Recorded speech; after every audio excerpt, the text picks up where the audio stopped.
Hi hello welcome back. ഇന്ന് ഞാൻ വന്നിട്ടുള്ളത് റാഗി വെച്ചിട്ടുള്ള നല്ല ടേസ്റ്റി ആയിട്ടുള്ള ഒരു ദോശയുടെ റെസിപ്പിയുമായിട്ടാണ്.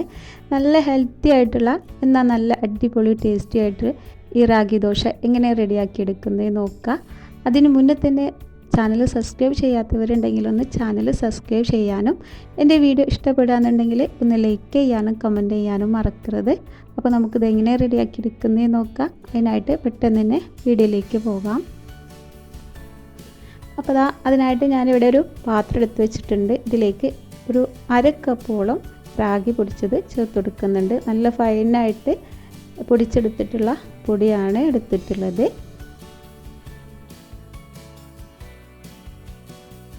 ഇതിലേക്ക് ഒരു 2 ടേബിൾ സ്പൂണോളം അരിപ്പൊടി ചേർത്ത് കൊടുക്കുന്നുണ്ട്.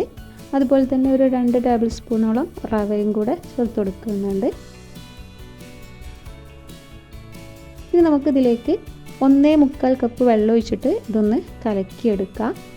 മൊത്തത്തിൽ 3/4 കപ്പോളം പൊടി ഉണ്ടാവും. അപ്പോൾ അതിലേക്ക് 1.25 കപ്പോളം വെള്ളം ചേർത്തിട്ട് നമുക്കിതൊന്ന് കലക്കിയെടുക്കാം.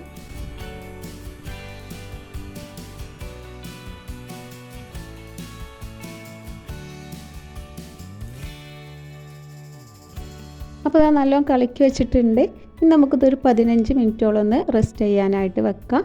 15 മിനിറ്റിന് ശേഷം നമുക്കിത് തുറന്ന് നോക്കാം. അപ്പോൾ 15 മിനിറ്റ് കഴിഞ്ഞിട്ടുണ്ട്. ഇനി നമുക്കൊന്ന് ഇളക്കി ഒന്നും കൂടെ ഒന്ന് മിക്സാക്കി എടുക്കാം.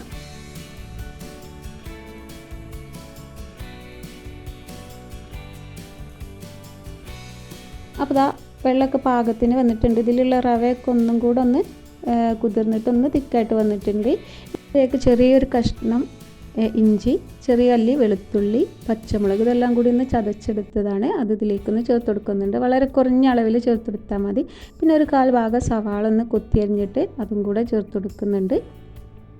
ഇനി ഇതിലേക്ക് കുറച്ച് മല്ലിയില, ഒരു ഇത്തിരി കറിവേപ്പിലയും ഇതുപോലെ ചെറുതാക്കി കട്ട് ചെയ്തിട്ട് അതും കൂടെ ചേർത്ത് കൊടുക്കുക. ഇനി ഇതിലേക്ക് ആവശ്യത്തിനുള്ള ഉപ്പും കൂടി ഈ സമയത്ത് ചേർത്ത് കൊടുത്തിട്ട് നമുക്ക് മൊത്തത്തിലൊന്ന് മിക്സാക്കി കൊടുക്കാം. അപ്പോൾ നല്ല രീതിയിലൊന്ന് മിക്സാക്കി കൊടുക്കുക.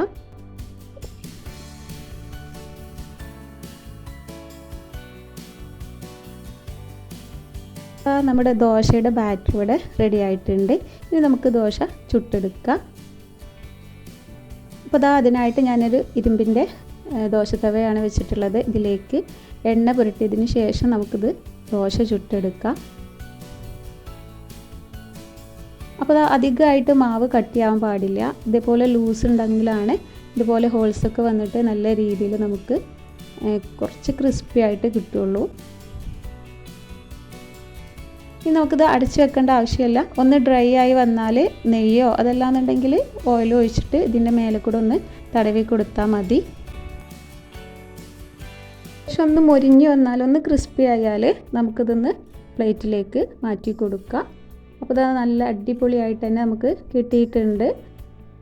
അപ്പോൾ ഇനി ബാക്കിയുള്ളത് നമുക്കിതുപോലെ തന്നെ ചുട്ടെടുക്കാം.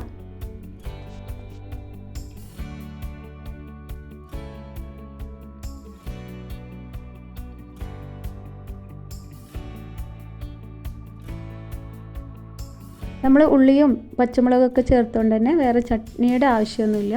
ഇങ്ങനെ തന്നെ കഴിക്കാൻ നല്ല ടേസ്റ്റാണ്. നല്ല ക്രിസ്പി ആയിട്ട് തന്നെ നല്ല അടിപൊളി ടേസ്റ്റിൽ ഇത് നമുക്ക് റെഡിയാക്കി എടുക്കാൻ പറ്റും. അപ്പോൾ എല്ലാവരും ഒന്ന് ഉണ്ടാക്കി നോക്കുക. നല്ല ഹെൽത്തി ആയിട്ടുള്ള റെസിപ്പിയാണ്.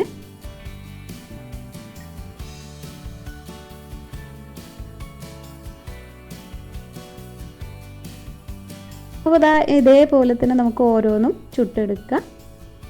അപ്പോൾ നല്ല ഹെൽത്തി ആയിട്ടുള്ള വളരെ ടേസ്റ്റി ആയിട്ടുള്ള നല്ല ക്രിസ്പി ആയിട്ടുള്ള റാഗിപ്പൊടി വെച്ചിട്ടുള്ള ദോശ ഇവിടെ റെഡി ആയിട്ടുണ്ട്. അടിപൊളി ടേസ്റ്റാണ്.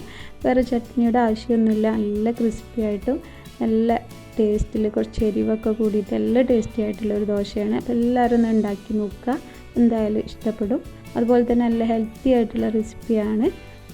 അപ്പോൾ എല്ലാവരും ഒന്ന് ഉണ്ടാക്കി നോക്കുക. ഉണ്ടാക്കി നോക്കിയിട്ട് റെസിപ്പി ഇഷ്ടപ്പെടുകയാണെന്നുണ്ടെങ്കിൽ എൻ്റെ വീഡിയോക്ക് ഒന്ന് ലൈക്ക് ചെയ്യാനും കമൻറ്റ് ചെയ്യാനും മറക്കരുത്. അതുപോലെ തന്നെ ചാനൽ സബ്സ്ക്രൈബ് ചെയ്യാത്തവരുണ്ടെങ്കിൽ ഒന്ന് സബ്സ്ക്രൈബ് ചെയ്ത് സപ്പോർട്ട് ചെയ്യാനും മറക്കരുത്.